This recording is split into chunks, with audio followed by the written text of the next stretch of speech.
Today is the 90th session of our EC study group program, Basic and Beyond. And today our presenter is Dr. Mohammad Alamin, Assistant Professor, Department of Cardiology, BSMMU, and he will present ECG, STMI, and mimics. As the protocol, before starting of the lecture, I'd like to request Professor Abdul Wadud Chaudhary sir to say something about Dr. Mohammad Alamin, and then we'll progress further. Wadud Chaudhary sir. Good evening, everybody. Sorry. Okay. Let me join with video. Yeah. Dr. Alamin had already presented the first part of his lecture. Now, today, he had talked about STEMI and the other presentations, variations of STEMI. Today, he's going to talk about presentations of different diseases that look like an STEMI, but actually not an STEMI. So it's very important to understand which one is in ST elevated TMI and which one is not, because the treatment protocol differs tremendously, particularly in case of some mimics. Example like pericarditis. And if you give the treatment wrongly for STEMI, that will create havoc with the life of that patient.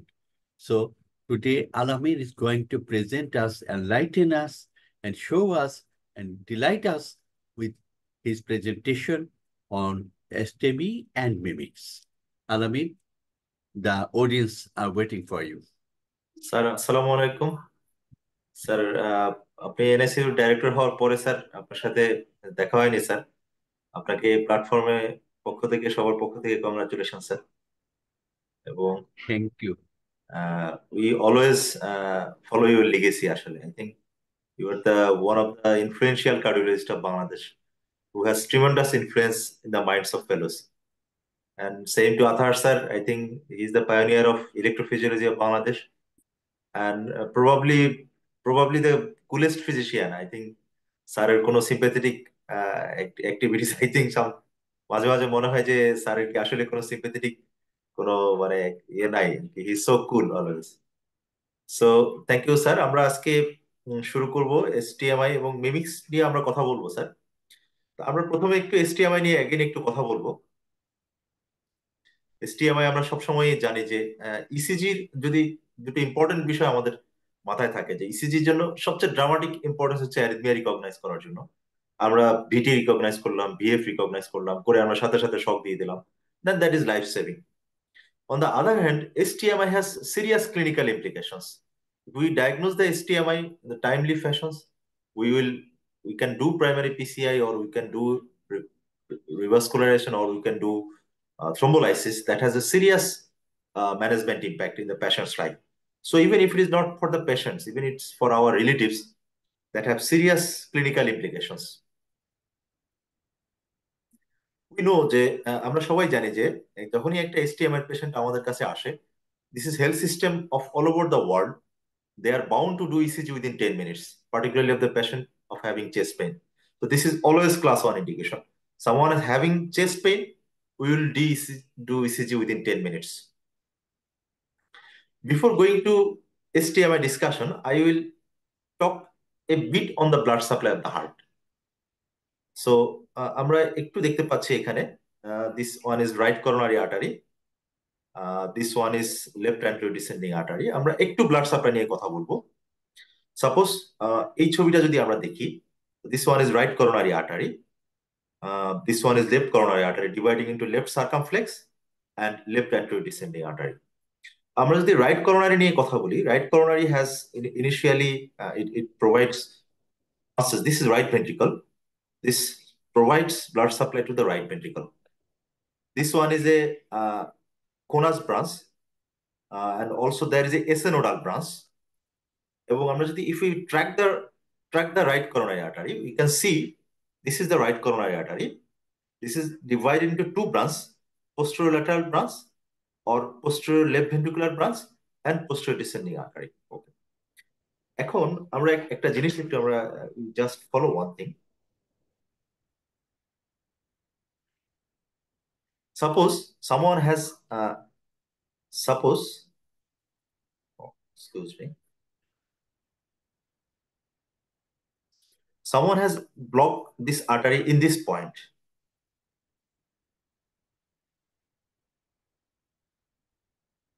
In this point. I mean, in this point.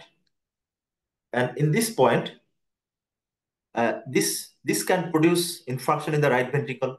This can produce infarction in the SA node. This can produce infarction in the inferior surface of the heart. This can produce infarction in the posterior surface of the heart.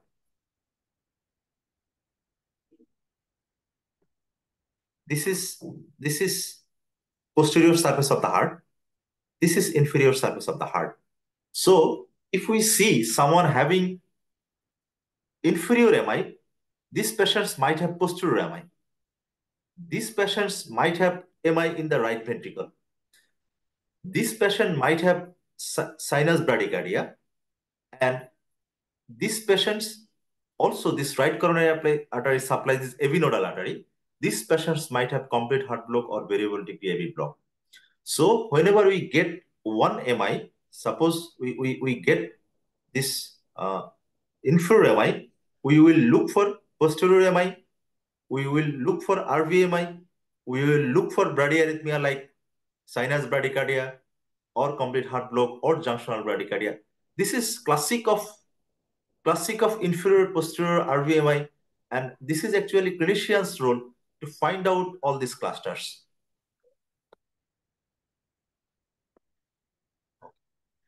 Another thing আমরা যদি একটু দেখি, সেটা হচ্ছে যে এই যে left coronary artery যেটা আমাদের left atrium descending, it supplies these are the diagonal branches, আমরা যেগুলো দেখতে পাচ্ছি diagonal branches, এবং এইভাবে পারপেন্ডিকুলারলি যেগুলো নেমে গেছে, these are the septal perforators. So if someone has obstruction in the left anterior descending artery in this point, he will lose this portion of the myocardium. This is actually anterior or anterolateral surface of the left ventricle. Not only this portion of the myocardium will be lost, this patient this septal perforator supplies the conductive system of the heart. These patients may develop either left bundle branch block or right bundle branch block or complete heart block. So এই জন্যই আমরা বলি যে যখন কারো anterior MI হয় অথবা কারো যদি new onset LVV or RVV develop করে, these are actually equivalent to anterior MI. So this is from the blood supply of the heart, all these things actually come. So this is the angiographic view, actually how right coronary artery. This is the left anterior descending artery, and these are the septal perforators. We have to know the blood supply of the conductive system as well, because this will actually help us to know how the complications of MI develops in terms of electrical disturbance. So right coronary artery is supplied SA node in 60% cases, AV node in 90% cases, and left system supplies this right bundle branch block and the left bundle branch. And this one is important. This is his bundle. His bundle receives blood supply mainly from right coronary artery.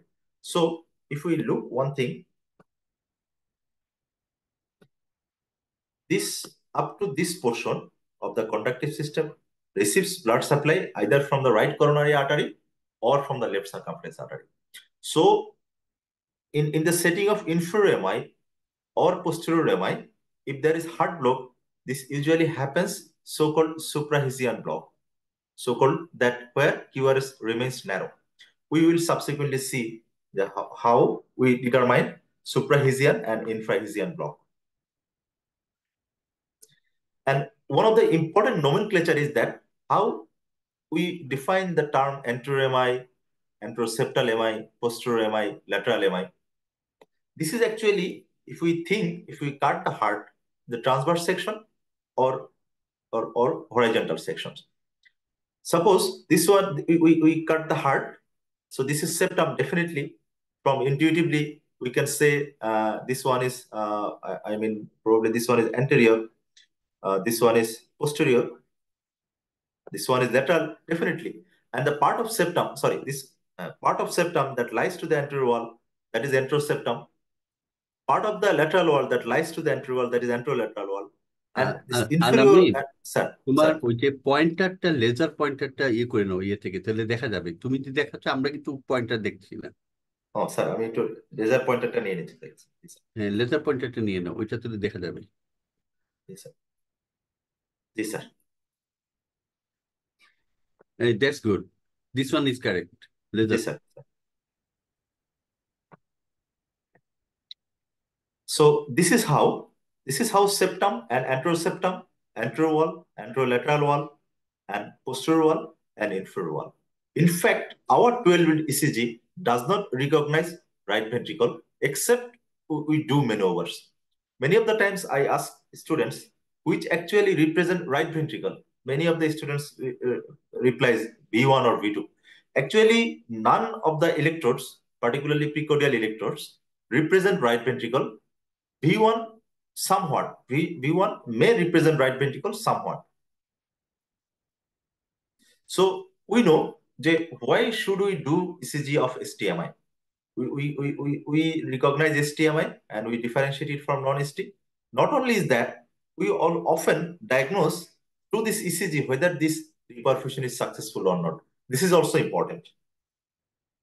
So how do we diagnose ST elevation? We have previously talked this, but I will just have a glimpse to this. At least two contiguous lead. Contiguous means, I mean, 2-3 AVF. One is contiguous with another. V1 to V4, one is contiguous with another. One AVL, V5, V6, these are contiguous. I mean, contiguous means which represent one of the anatomical context. Suppose inferior to 3 AVF, this one is contiguous. So 2, 3 and AVF and V1, V2, V3, these are actually not contiguous in terms of ST elevation. However, in leads V2, V3, ST segment usually remain somewhat elevated, particularly in less than 40 years old. And as the age advances, this normal ST elevation actually somewhat wanes. So this is after 40 years, 2 millimeter is enough for diagnose. And in case of women, I don't know why ST elevation is less prominent. So this one is a very popular van der Waals block. And this one is Garbosa criteria. This is somewhat complex. We will talk on this later on. And in case of paced ventricle, this is also same for left van der Waals block. We will talk on this later on. So which one is actually ST segment? This is important. From this is actually the J point. This is actually the J point where S wave ends and ST segment starts. So sorry. This is actually the J point and this is the ST segment. So elevation of this segment actually implies ST segment elevation. ST segment elevation means J point elevation.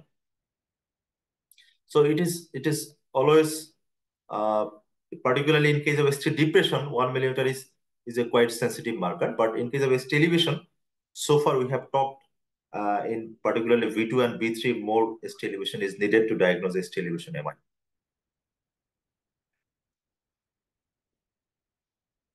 So there are various patterns of ST elevation. We know this could be Thomson pattern, sometimes concavity upward, convexity upwards. এক সময় বলা হতো যে concavity upwards, particularly এটাই যে আমরা যেটা F দেখতে পাচ্ছি, যে এইটা আসলে পেরিকার্ডাইটিস ইন্ডিকেট করে, ST এলিভেশন ইন্ডিকেট করে না। ওয়েল, যখন পেরিকার্ডাইটিসে কনকেভিটি আপওয়ার্ডসই হয়, but this J point elevation is quite marked, and there are other criterias. This one is also an ST elevation. Definitely this one is ST elevation. This one is also ST elevation, J point elevation. We can see this is the J point is elevated. This is definitely J point is elevated. Definitely J point is elevated. Definitely J point is elevated. Definitely J point is elevated. The shape could be different, but in all these things, J point is elevated. So obviously this one is ST elevation. So tombstone pattern is particularly an important pattern, which indicates it's a more severe type of ST elevation. That is actually ST elevation seems becomes like tomb. This is the tombstone pattern. We will show it later on.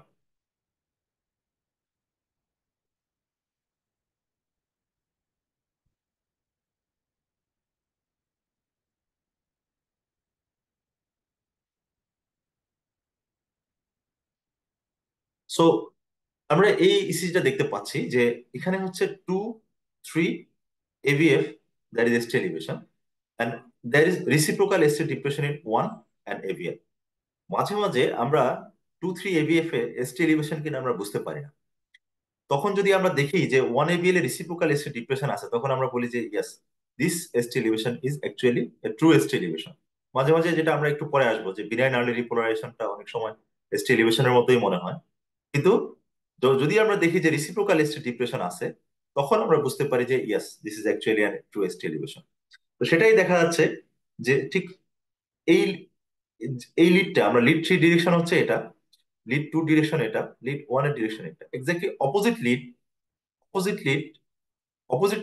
এখান থেকে যদি আমরা ST elevation দেখি এই lead 3 position থেকে, তাহলে হচ্ছে এই পজিশন থেকে আমরা ST ডিপ্রেশন দেখবো। This is actually rules of ECG. আমরা জানি যে ভেক্টরটা যেদিকে আসে সেদিকে এলিভেশন হয়, এবং যেদিক থেকে উল্টা দিকে যায় সেদিকে ডিপ্রেশন হয়। সো সো লিড 3 সবচেয়ে অপোজিটে থাকে এভিএল। যদি ঠিক এক্স্যাক্টলি -60 কোনো লিড নেই, এজন্য এভিএল অলমোস্ট ইনভার্টেড দেখে। আমরা দেখতে পাচ্ছি তাই যে লিড 3 তে এখানে সবচেয়ে বেশি ST এলিভেশন, এবং এভিএল এ সবচেয়ে বেশি reciprocal ST depression. So this is reciprocal ST depression. কেউ কেউ এটাকে রিমোট ইস্কিমিয়া বলে, যে there is a thought that যে this is actually not reciprocal, this is remote ischemia. Well, there are controversy regarding these issues, but so far we will talk this will reciprocal. So how actually STMI evolves? It initially there is a hyperacute phase over minutes to hours. Particularly hyperacute phase persists basically over minutes, particularly around 30 minutes. Then the ST elevation is completely evolved, and then third stage is chronic stable phase. So what happens? We see this is hyperacute T. We can see the bases are broad, and often there is a confusion of this hyperacute T with hyperkalemia. We will talk this on a few minutes later. কিন্তু যেটা হয় আর কি, আমাদের পেরিফেরিতে most of the সেটিংসে যখন আমাদের কাছে আমরা সবসময় চেস্ট পেইন নিয়ে আসে, আমরা সবসময় ST এলিভেশন অর ডিপ্রেশনটা মাথায় রাখি। তো আমরা দেখা যায় যে ST এলিভেশন ডিপ্রেশন পাচ্ছি না, আমরা হাইপার অ্যাকিউট টি পাচ্ছি। আমরা অনেক সময় যেটা করি, আমরা এটাকে গ্যাস্ট্রিকের সমস্যা মনে করে গ্যাস্ট্রিকের ইনজেকশন দিতে আমরা বলি যে কিছু হয়নি।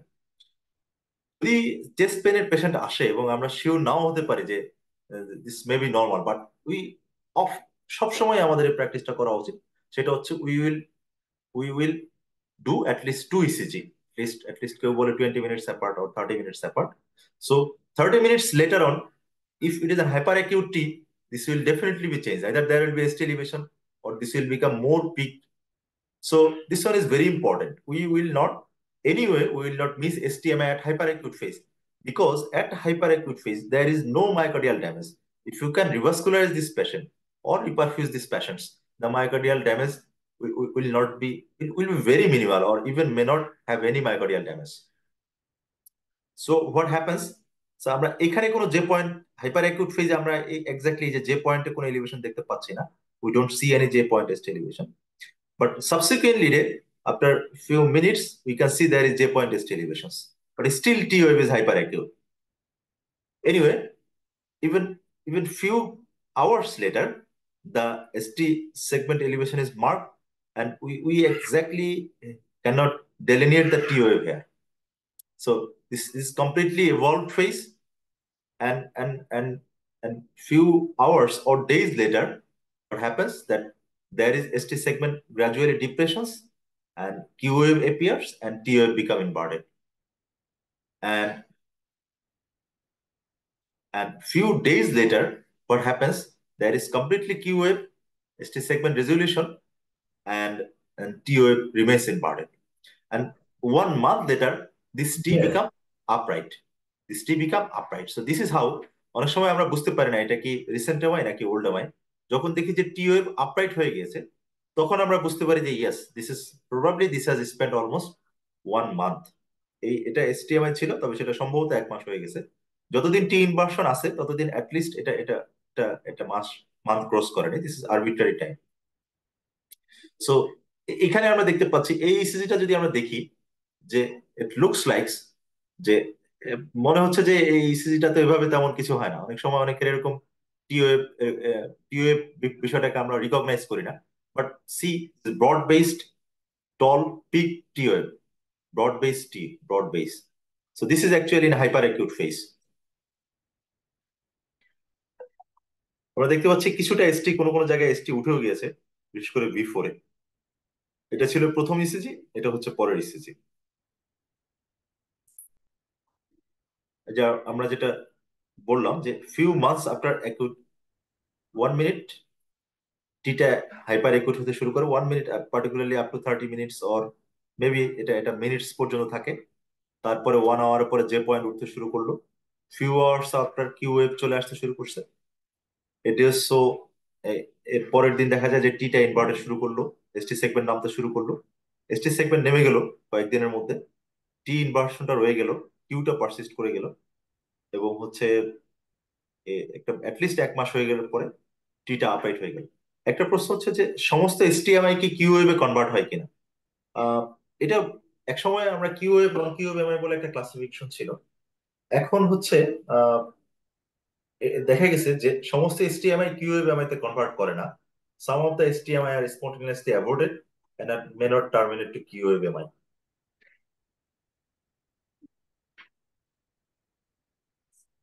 So this is important. আমরা যদি দেখি যে আমাদের যে প্রিকর্ডিয়াল লিড, এটা হচ্ছে অ্যাপারেন্টলি মনে হয় যে 1 মাস পর কোনো প্রবলেম হলে তুমি জাস্ট ফাইল নিয়ে আমার সাথে অ্যাপারেন্টলি মনে হয় যে V1 V2 রাইট ভেন্ট্রিকলকে না মার্ক করে। In fact V1 V2 particularly সেপ্টামকে mark করে, এবং আমরা দেখতে পাই যে V1 V2 তে কিউ ওয়েভ আছে, V3 V4 V5 V6 normal. তখন দেখা যায় যে আমরা ইকো করতে গেলে দেখি যে একদম ডিসচার্জ সেপ্টামটা, পার্টিকুলারলি এপিক্যাল সেপ্টামের জায়গাটুকু দেখা যায় যে hypokinetic. So V1 V2 particularly septum indicate করে, পার্টিকুলারলি এপিক্যাল সেপ্টাম। V2 থেকে V4 এই পোর্শনটুকু আসলে অ্যান্টেরোয়াল এবং অ্যান্টেরোসেপ্টাম এটা আসলে মার্জ হয়ে যায়। সো তো পপুলারলি আমরা যেটা বলি যে V1 থেকে V4 হচ্ছে অ্যান্টেরোসেপ্টাল এমআই, অথবা V1 থেকে V6 অ্যান্টেরো এমআই। এটা এটা এক্স্যাক্টলি এখানে স্যাররা আছেন, এটা ঠিক এক্স্যাক্টলি অনেক সময় মার্ক করা যায় না যে অ্যান্টেরো এমআই নাকি অ্যান্টেরোসেপ্টাল এমআই। সো এই জন্যই আসলে এই V1 থেকে পার্টিকুলারলি V4 অর V6 পর্যন্ত অ্যান্টেরো এমআই অ্যান্টেরোসেপ্টাল এমআই অফেন এইগুলো ইকোতেও ডিস্টিংগুইশ করা যায় না। এই জন্য দেখা যায় যে অনেক ক্ষেত্রে অ্যান্টেরোসেপ্টাল এমআই অনেক ক্ষেত্রে ক্লিনিশিয়ানসরা খুব খুব কনফিডেন্টলি বলতে পারে না যে এটা কি ট্রুলি অ্যান্টেরো এমআই নাকি অ্যান্টেরোসেপ্টাল প্লাস অ্যান্টেরো এমআই।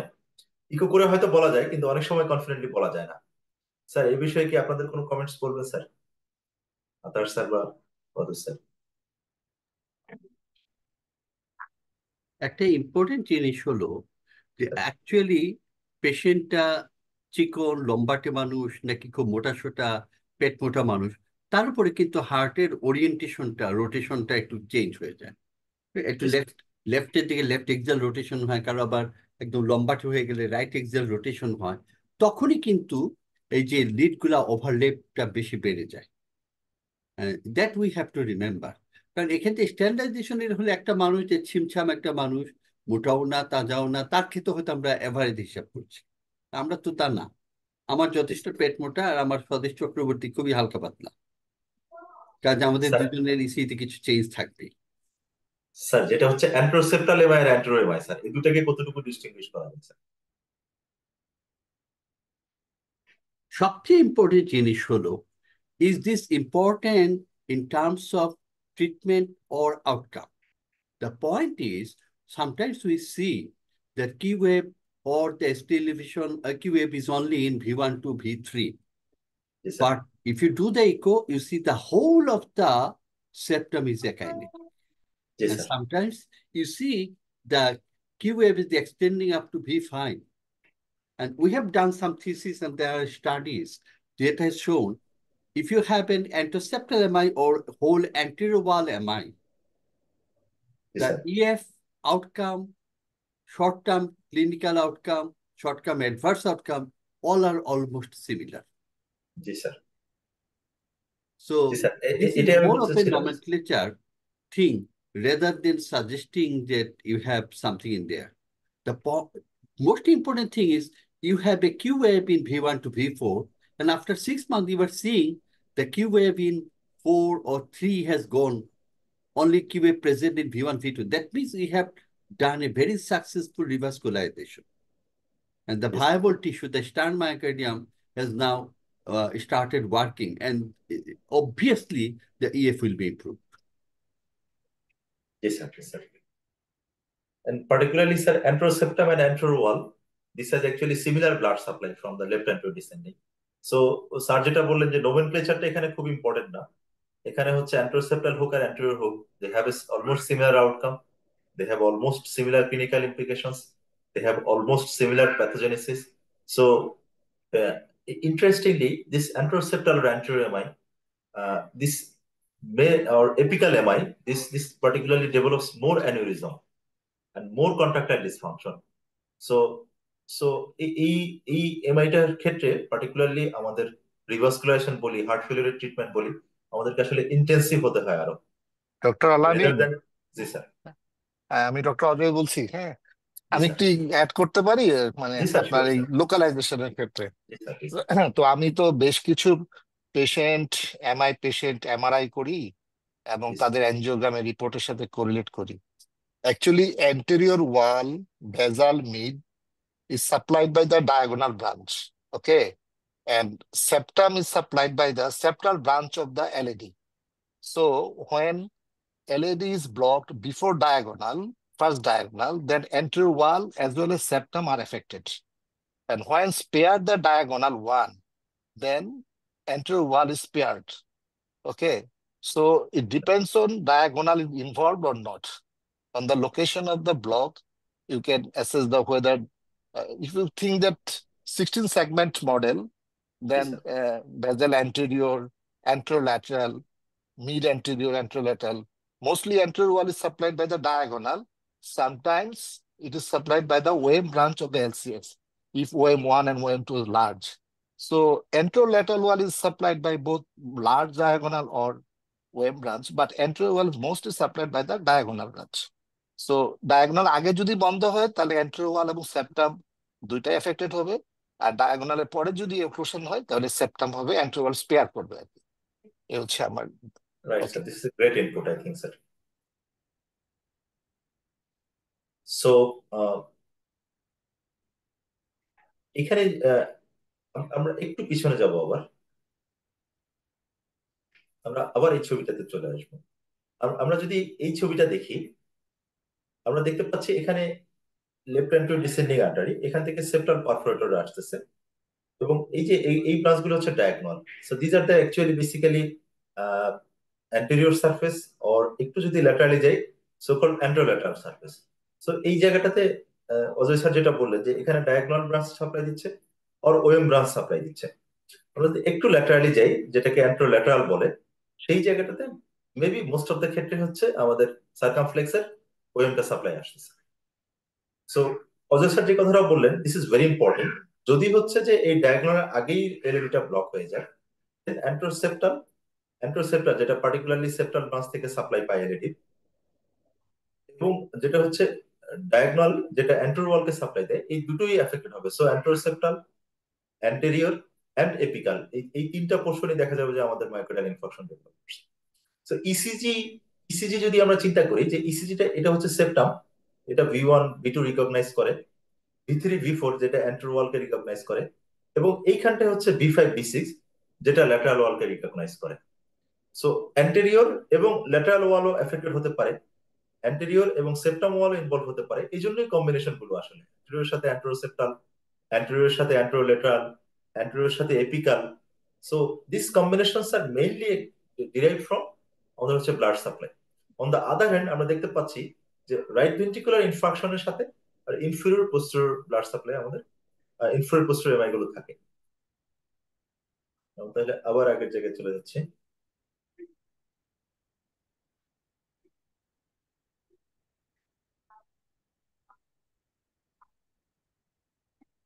আমরা এই ইসিজিটা দেখতে পাচ্ছি যে 1 এভিএল, পার্টিকুলারলি ভি1 থেকে ভি6, এটাকে আমরা এক্সটেন্সিভ অ্যান্টেরোমাই বলি। মানে একদম প্রক্স এলইডি যদি অবস্ট্রাকশন হয়, যেখানে হচ্ছে যে ডায়াগোনাল গুলো অলমোস্ট অল ডায়াগোনালস আর এফেক্টেড, সেখানে এই ধরনের একটা এক্সটেন্সিভ অ্যান্টেরোমাই হয়। অজয় স্যার, আমি কি ঠিক বলছি sir?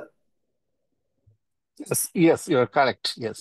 But both anteroseptum and anterior wall, as well as some part of the anterolateral wall, may be involved.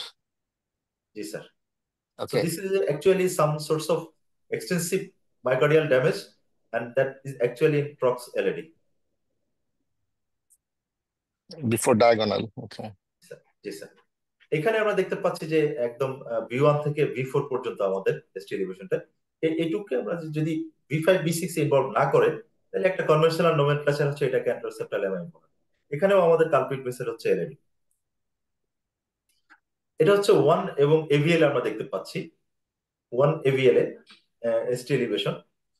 এই আগে আমরা দেখেছি যে 2-3 এভিএফ এ যদি এসটি এলিভেশন হয়, তাহলে পরে রিসিপ্রোকাল এসটি ডিপ্রেশন হয় 1 এভিএল। আবার 1 এভিএল এ যদি এসটি এলিভেশন হয়, পার্টিকুলারলি 3 আর এভিএফ হচ্ছে যে এসটি ডিপ্রেশন হয়। সো অনেক সময় 1 এভিএল টাও আমরা আসলে ডিস্টিংগুইশ করতে পারি না, কি এটা কি উঠে উঠে মনে হচ্ছে। তখন যদি আমরা রিসিপ্রোকালের দিকে খেয়াল করি, তখন আমরা কনফার্ম করি যে ইয়েস, দিস ইজ অ্যাকচুয়ালি হাইল্যাটারাল এমাই। হাইল্যাটারাল এমাই, এটা কেউ কেউ বলে যে এটা ছোট্ট একটা ওএম ব্রাঞ্চ দিয়ে অথবা একটা ডায়াগোনাল ব্রাঞ্চ দিয়ে হয়। It's actually small volume of the left ventricle. So এটা একটা unusual combination। এটা আমরা দেখছি যে একটা ইনফেরিয়র এমআই 2-3 এভিএফ এ এবং অ্যান্টেরিয়র লিডে। এটা হচ্ছে এক ধরনের এলইডি যারা হচ্ছে র্যাপ অ্যারাউন্ড এলইডি, মানে টাইপ 4 এলইডি বলে, যারা হচ্ছে অ্যাপেক্স কে ক্রস করে inferior surface of the left ventricle K supply করে। সে ধরনের ক্ষেত্রে টাইপ 4 এলইডি দিয়ে অ্যান্টেরিয়র ইনফেরিয়র এমআই হতে পারে। This is actually rare combination. This is actually somewhat rare combination. তো সার্কামফ্লেক্স আমরা যেটা বলতেছি ল্যাটারাল ওয়ালকে সাপ্লাই করে অথবা পোস্টার ওয়ালকে সাপ্লাই করে। আমরা যেটা যে বিষয়টা হয়তো বলা হয়নি সেটা হচ্ছে যে আমাদের ইনফেরিয়র এবং পোস্টেরিয়র ওয়াল যে দুটো ব্রাঞ্চ আমাদের সাপ্লাই দিচ্ছে, যারা এনজিওগ্রাম করি আমরা সবসময়, তারা এই জিনিসটা সবসময় খেয়াল করি। আমরা বলি যে রাইট ডোমিনেন্ট নাকি লেফট ডোমিনেন্ট।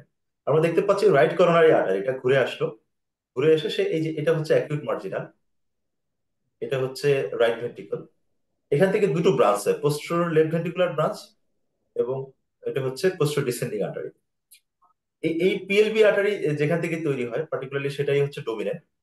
সো পিএলবি আর পিডিএ। সো এই এলসিএক্স যদি এদিক থেকে যদি এরকম হতো যে আরসিএ টা এখানে এসে শেষ হয়ে গেছে, বেসিক্যালি এলসিএস টা এদিকে আসছে, এসে সে পিডিএ তৈরি করছে এবং হচ্ছে এই পাশে একটা ব্রাঞ্চ দিচ্ছে পিএলবি, তখন আমরা লেফট সার্কামফ্লেক্স কে ডোমিনেন্ট বলতাম। তখন যেটা জায়গা দেখা যেত যে এদিক থেকে আসছে, তো এই যে এই পাশটা হচ্ছে ল্যাটারাল সার্ফেস, তাহলে lateral MI, inferior MI, posterior MI, এই তিনটার কম্বিনেশন থাকতে পারে একটা ডোমিনেন্ট সার্কামফ্লেক্স যদি আমাদের অবস্ট্রাকশন হয়। So there can be a lateral MI, there can be a posterior MI, there can be an inferior MI. This one is lateral MI, this one is a posterior MI, this one is inferior MI. Interestingly আমরা যে lead গুলো place করি, এখানে V1 থাকে, ভি2, ভি3, ভি4, ভি5, ভি6, এরা এইভাবে rap করে রাখে লেফট ভেন্ট্রিকলকে। দে অ্যাকচুয়ালি পিছনের দিকের যে পোর্শনটা আসলে পার্টিকুলারলি যে পোস্টেরিয়র যে সার্ফেসটা, এটাকে কেউ রিকগনাইজ করে না, না করে চেস্ট লিড, না করে লিম্ব লিড। তো এই জন্য হচ্ছে যে আমরা হয়তো পোস্টেরিয়র যখন আমরা 12 বিট সার্ফেস দেখি, পোস্টেরিয়র আমরা সন্দেহ করতে পারি, কিন্তু পোস্টেরিয়র করার জন্য আমাদেরকে পোস্টেরিয়র সার্ফেসে গিয়ে আমাদের বডির পোস্টেরিয়র অ্যাসপেক্টে গিয়ে লিড বসাইতে হয়। আমরা সেটা দেখতেছি।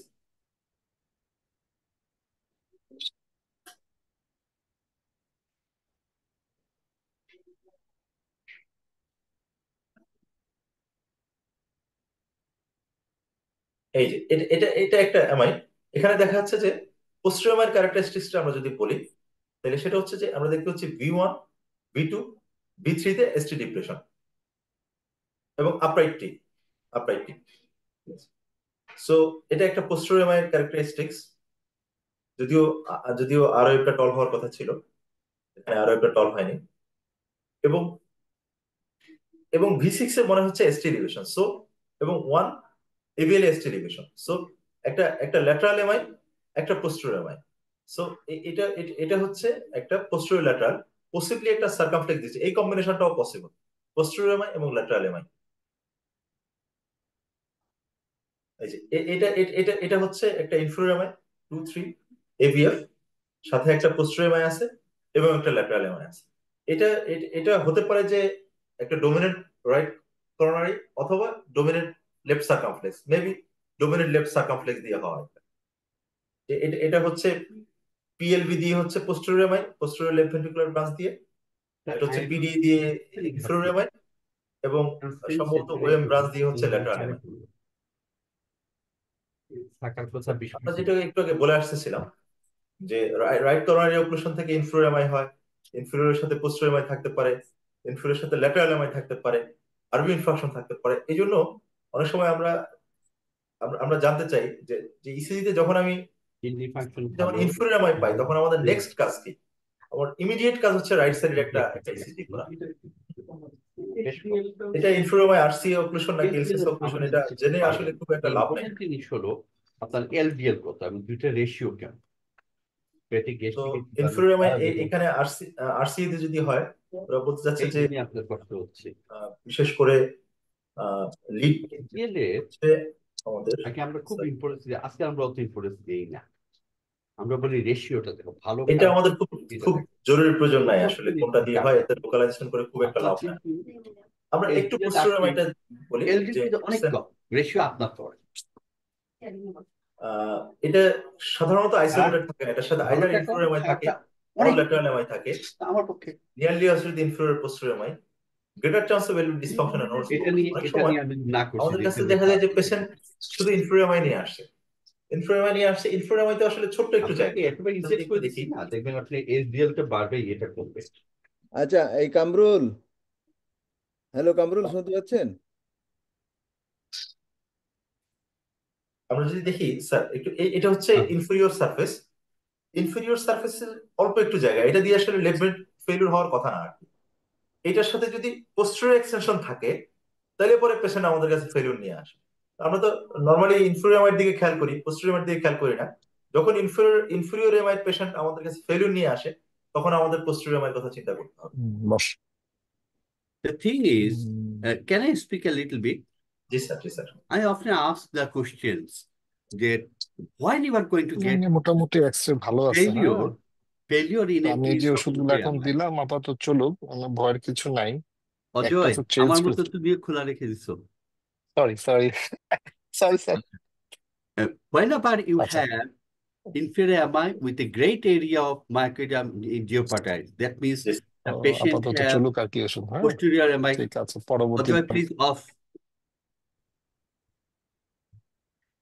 Posterior wall or the lateral wall, or the patient have pre-existing anterior MI, or the patient actually have LET totally occluded and RC was the supplier, and there was collateral from RC which was actually keeping the patient quite good.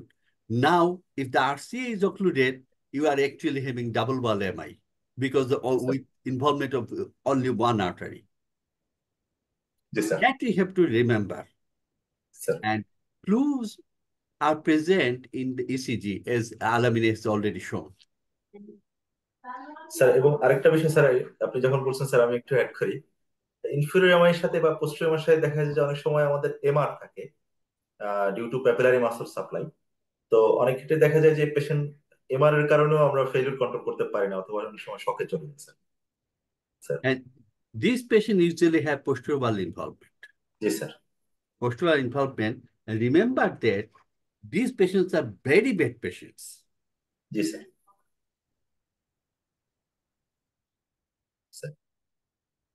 Sir proceed করবো sir? হ্যাঁ। Sir so তাহলে আমরা posterior mind characteristic যদি দেখি একটু, যে horizontal SC depression, টল আর wave এবং upright টি। যদি আমরা জাস্ট উল্টা করে দেখি, আমরা যে কিউ ওয়েভ, এসটি এলিভেশন এবং ইনভার্টেড টি, এটাকে মিরর ইমেজ বলছে আসলে। যে এই পাশ থেকে দেখলে মনে হবে যে এসটি ডিপ্রেশন, আপরাইট টি এবং টল আর। যদি আমরা উল্টা পাশে দেখি তাহলে এটাকে কিউ, এটাকে এসটি এলিভেশন, এটাকে টি ইনভার্সন। এটা এটা হচ্ছে পোস্টেরিয়র এমআই এর জন্য অনেকে মিরর মিরর ইমেজ এমআই বলে। এই যে আমরা এটা দেখতে পাচ্ছি যে ভি2 তে এসটি ডিপ্রেশন, টল আর এবং আপরাইট টি, ভি3 তে V4 পর্যন্ত এক্সটেন্ড করছে। So this patient is actually having posterior MI। আচ্ছা, সো যেটা হচ্ছে যে আমরা যদি পোস্টেরিয়র এমআই আমরা আমাদের ভি1 থেকে ভি3 তে এসটি ডিপ্রেশন আছে, তখন আমরা করি কি, সেটা হচ্ছে যে আমরা এই ভি4, ভি5, ভি6 কে ভি7, ভি8, ভি9 আমরা প্লেস করি। ভি7 হচ্ছে পোস্টেরিয়র এক্সিলারি লাইনে, ভি8 হচ্ছে স্ক্যাপুলার লোয়ার এন্ডে, এবং ভি9 হচ্ছে লেফট প্যারাএক্সটার্নাল। এটা যদি আমরা করি তাহলে সেখানে কিন্তু আমাদের এই যে এসটি এলিভেশন চলে আসে। This is how posterior MI is confirmed. So inferior MI এর সাথে আমরা জানলাম যে ইনফেরিয়র এমআই থাকে, পোস্টেরিয়র এমআই থাকে, আর এটা থাকে আরবি ইনফাকশন। আমরা বলেছি যে আরবি ইনফাকশনকে কোনো চেস্ট রিডি আরবি কে ভালোভাবে রিপ্রেজেন্ট করে না। ভি1 কিছুটা রিপ্রেজেন্ট করে, কিন্তু ভি1 এর এসটি, ভি1টা দেখে আমরা বলতে পারবো না, আমরা সন্দেহ করতে পারবো সাসপেক্টেড আরবিএমআই, আমরা বলতে পারবো না। আমাদের বলতে গেলে আমাদের রাইট সাইডে ডিসিজি নেওয়া লাগবে। তাহলে আমরা কি দেখতে পাচ্ছি, আমরা এই ছবিটা যদি দেখি, যে আমরা এখানে একটা ইনফেরিয়র এমআই দেখতে পাচ্ছি 2-3 ABF এ, এবং ভি1 এ আমরা দেখতে পাচ্ছি কেমন যেন মনে হচ্ছে একটু এসটি এলিভেশন। আমাদের সন্দেহ হবে যে ইয়েস, ভি1, ভি2, ভি3 তে ইনফেরিয়র এমআই আছে, এর সাথে পসিবলি আরবিএমআই আছে। আর হিমোডাইনামিক্স তো একটা একটা আছেই যে আরবিএমআই পেশেন্টের হাইপোটেনশন থাকে, আরবিএমআই থাকলে যে রেজ থাকে, হাইপোটেনশন থাকে। তখন আমরা করব কি, জাস্ট ভি1, ভি2 আগের জায়গায় থাকবে, ভি3, ভি4, ভি5, ভি6 আমরা অপোজিট সাইডে নিয়ে যাব। সেখানে যদি দেখা যায় যে পার্টিকুলারলি ভি3 আর or ভি4 আর এ এসটি ডিভিশন থাকে at least 1 millimeter, then this is confirmed RV infarction. RV infarction is very important because RV infarction increase mortality chance. RV infarction হচ্ছে একমাত্র এমআই যেখানে আমরা আইভি ফ্লুইড দেই। RV infarction ছাড়া আর কোনো এমআই তে সাধারণত আমরা আইভি ফ্লুইড দেই না, এবং this IV fluid is very helpful. এবং এই আইভি ফ্লুইডটা হচ্ছে আমাদের কার্ডিয়াক আউটপুট মেনটেন করার জন্য, ব্লাড প্রেশার মেনটেন করার জন্য ভেরি ইম্পর্টেন্ট। অনেক সময় আমাদের লিটার্স অফ নরমাল স্যালাইন দেওয়া লাগে। Alamin, sir can you explain for the students why this fluid is actually working in here? Sir আরবি স্যার বেসিক্যালি আরবির যে রোলটা, এটা আসলে কন্ডুইট হিসেবে রোল প্লে করে স্যার। সো আরবি যখন পাম্প এফেক্টিভ পাম্প হয় না আর কি, তখন রাইট সাইড থেকে আমাদের আমাদের ব্লাড প্রেশারটা তো পাম্প আউট হচ্ছে না স্যার। সো আমার left ventricle is not getting enough blood and blood pressure is become low. আমরা এই ফ্লুইডটা দিয়ে স্যার আরবির এফিসিয়েন্সিটাকে বাড়ানোর চেষ্টা করি এবং আরবি আউটপুটটা বাড়ানোর চেষ্টা করি স্যার। আপনি কি স্যার আর কিছু বলবেন sir? And another thing is that whenever you are giving the fluid, the basic property of cardiac muscle is that if you stretch it, it will go back to its normal value again. Yes, sir. And that's the Starling's law.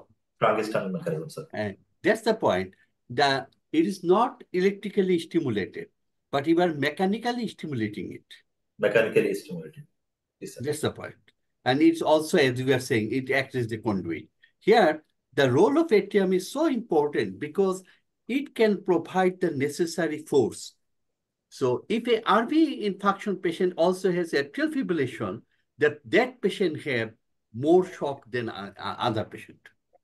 Sir এবং sir এখানে হচ্ছে অনেক সময় দেখা যায় যে আরবি infection recognise করতে পারি না, আমরা আয়নোট্রোপ দেই। In fact fluid is more effective than inotrope in RV. আরবিতে ফ্লুইডটা আসলে আয়নোট্রোপের চেয়ে বেটার ওয়ার্ক করে। So RV infection we must spot. If we can't spot the RV infections, we may miss our patient. But remember that if the patient also has associated posterior or lateral valve involvement, this fluid can harm. Yes, sir. Then you have to, whenever you are giving fluid to this patient, you just have to look out whether the patient also has posterior lateral valve involvement or not. Yes, sir. If that is so, you have to be very cautious in giving fluid.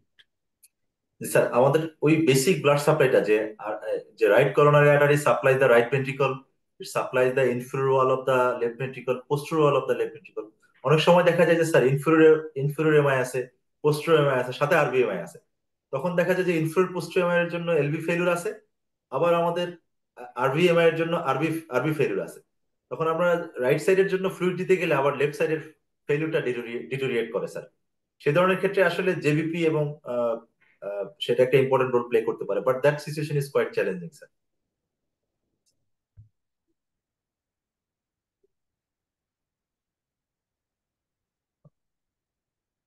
আমরা sir এখানে আমরা দেখতে পাচ্ছি যে V1 এ আমাদের কিভাবে আমাদের V1 V two তে আমাদের এসটি এলিভেশন, আমরা এটা দেখে আমরা সন্দেহ করতে পারবো yes this patients may have inferior MI and RV MI.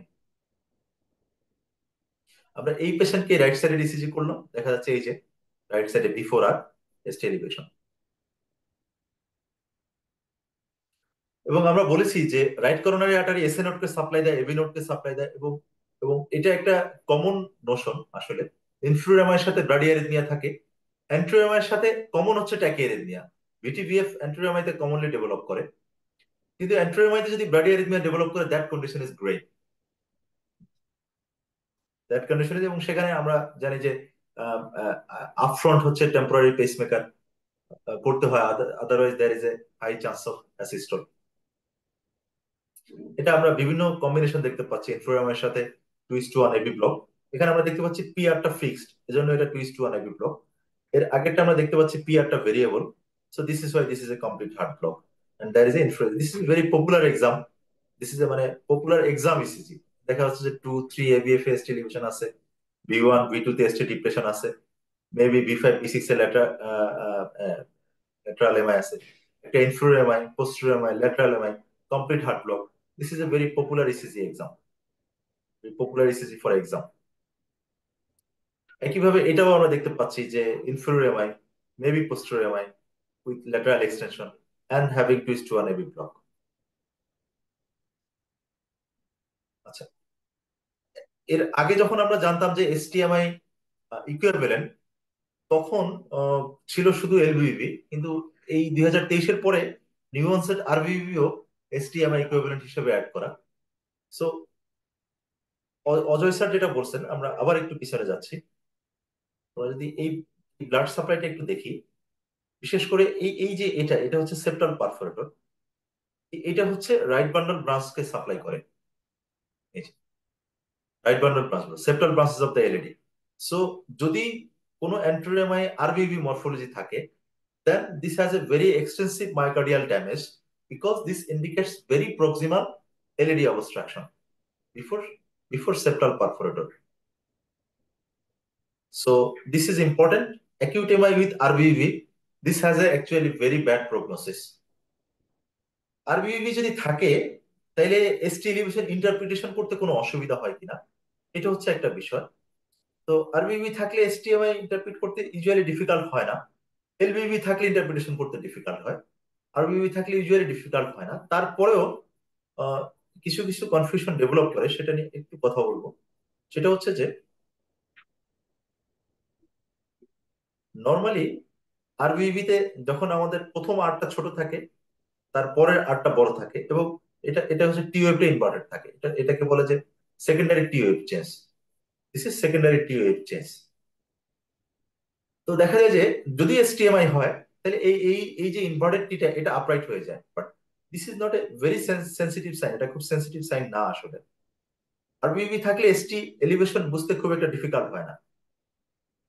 এই যে এখানে দেখা যাচ্ছে যে এসটি সেগমেন্টটা উঠে গেছে, এবং যে টিটা ইনভার্টেড থাকার কথা ছিল সে টিটা আপরাইট হয়ে গিয়েছে। সো এটা হচ্ছে ইন্ডিকেট করে যে probably this is due to MI in the settings of RBBB. যেমন এটা একটা এসটিএমআই, সাথে আরবিবি আছে ভি1 ভি2 ভি3 তে। এটা ইন্ডিকেট করে যে এটা এসটিএমআই। যদি পেশেন্টের প্রি এক্সিস্টিং আরবিবি থাকে সেটা ভিন্ন কথা, কিন্তু এই আরবিবি যদি নিউ অনসেট হয় এবং ইন দ্য কনটেক্সট অফ এসটিএমআই হয়, this patient has a very grave prognosis. আচ্ছা, এলবিবি হচ্ছে এটা একটা কমপ্লেক্স, সবসময় এটা এটা একটু ঝামেলা লাগে। এলবিবি হচ্ছে বাই নেচার এলবিবি যেটা থাকে সেটা হচ্ছে যে এটা বলে ডিসকর্ডেন্স। যখন টিটা আর কিউআরএস সেগমেন্টটা উল্টা দিকে থাকে, this is discordance. This is actually normal rule of LBB, then এটা এটা ডিসকর্ডেন্স থাকবে। যখনই এটা কনকর্ডেন্স হয়ে যাবে, যেদিকে যেদিকে কিউ যেদিকে আর তখনই বুঝতে হবে একটা ঝামেলা আছে।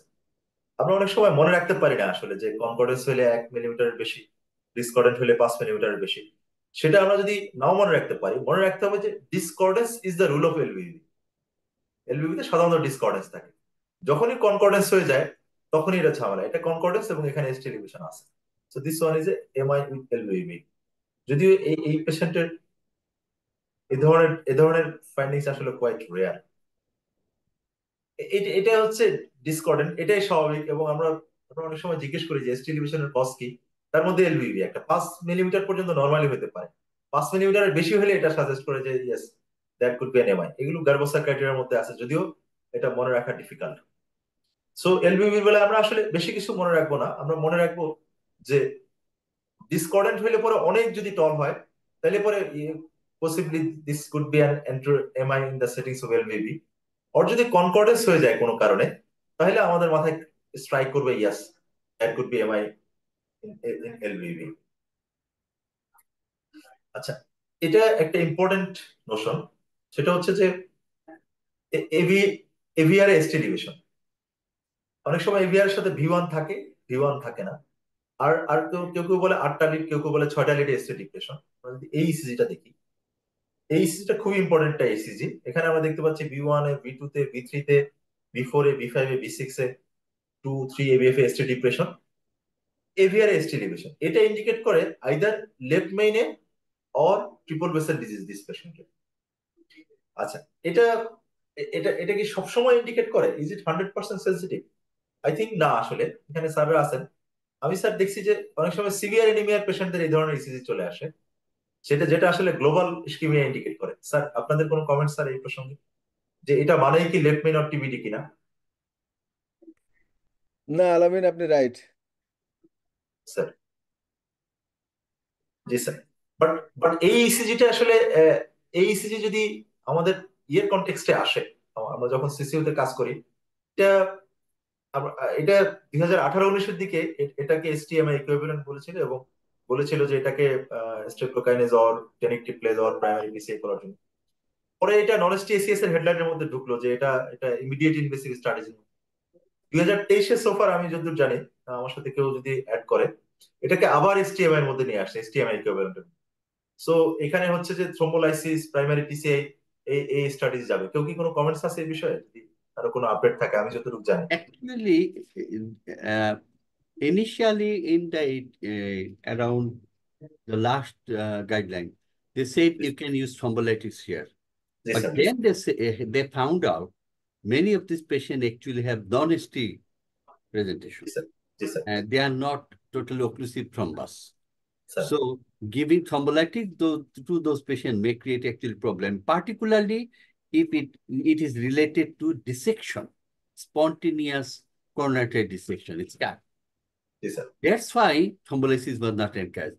Now it is encouraged that if you got this type of patient, you must take the patient to the cath lab as early as possible. That's the thing. থ্রোম্বোলাইটিস দিব কিনা স্যার? টেনিকটিপ্লেজ দিব কিনা স্যার? না, থ্রম্বোলাইটিক একদিকে কিন্তু এখনো কিন্তু গাইডলাইনে কিন্তু এনকারেজ করে না। বলে তুমি you have to take the patient to the cath lab, find out what you are dealing with. Is it SCAD? Is it actually left main disease or very proximal LAT occlusion? G sir. Because G if sir. it is SCAD, spontaneous coronary artery dissection, you will be harming the patient by giving thrombolytics. G sir. এটাই reason sir, যে কারণে এটাকে এসটিএমআই থেকে। With the permission of chair, can I tell something about this regard this ECG? Yes yes. আসসালামু আলাইকুম সবাইকে। Sir আমি যেটা বলতে চাচ্ছি সেটা হলো যে যদি ট্রিপল ভেসেল ডিজিজ হয়, তাহলে which one is culprit actually, and triple vessel disease with including or without including left main? in the setting of acute coronary syndrome, how it is possible triple vessel disease. So one of them, the culprit lesion, only one vessel, we can correlate easily. It is not the simultaneously involving the 3 or 2 vessel culprit lesion in the 3 vessel or 2 vessel. Govindo, consider a scenario where Yeah. you have serious disease in RCA and circumflex. The Yes, sir. LAD is the provider. Now, if the LAD has even partial occlusion, it will be Yes, sir. acting like a total occlusion of a huge area of myocardium, and that can produce this one.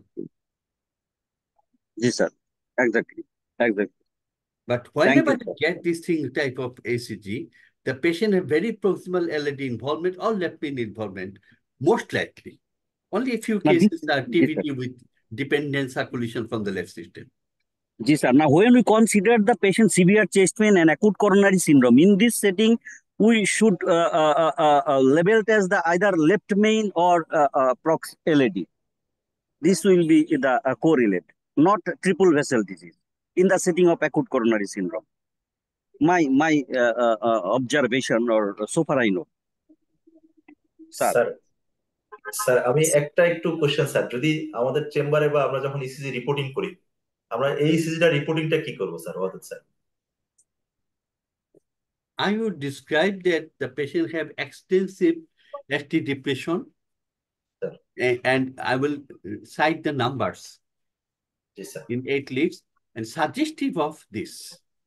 Suggestive of significant They are suggestive of left main disease.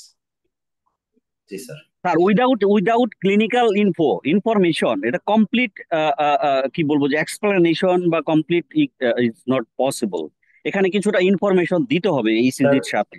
Sir আমি যেমন sir clinical information কিছুটা দিলে তারপরে আমার মনে হয় এটা এক্সপ্লানেশনটা, ইসিজির ইন্টারপ্রিটেশনটা fulfil হবে, কমপ্লিট হবে। স্যার না গোবিন্দ, স্যার হ্যালো গোবিন্দ, মানে হ্যাঁ পেশেন্টের এনজিওগ্রাফিক্যালি যাই থাকুক বাই ফ্রম ইসিজি, হ্যাঁ মানে ইউ হ্যাভ টু ডিসক্রাইব যে পেশেন্টের যেহেতু global ST depression with aVR elevation আছে, aVR ST elevation in aVR, মানে you have to describe it is the left main disease. But anatomically দেখা গেল যে তার মানে প্যাথোলজি এক জায়গাতে আছে, কিন্তু অন্য অন্য অ্যানাটমি মিলে, যেমন এলইডিতে আছে, এল6 আরসিএতে আছে, there may be several types of correlation, but ultimately it is happening that the patient has got the similar feature left main disease. সুতরাং এখানে ECG diagnosis left main disease বলে কিন্তু আমি মনে করি ভুল হওয়ার কথা না, বাট ব্যাখ্যা বিভিন্ন রকম হতে পারে। না, সেটা হতে পারে, সেটা আমি বললাম যে ECG diagnosis culprit lesion in the left main plaque rupture, এইভাবে বলতে পারি। কিন্তু triple vessel disease in the setting of acute coronary syndrome, it's কি বলবো যে ইটস বলাটা কতটুকু জাস্টিফায়েবল। স্যার আমি একবার রিপোর্ট করছিলাম যে extensive ischaemia You do লিখছিলাম। not diagnose triple vessel disease by ECG. You diagnose it by angio. Right. জি sir, Exactly, sir. So let's proceed further. Sir আমি একবার extensive ischaemia suggestive of acute left main involvement. That's it. True. জি sir, thank you sir, thank you speaker.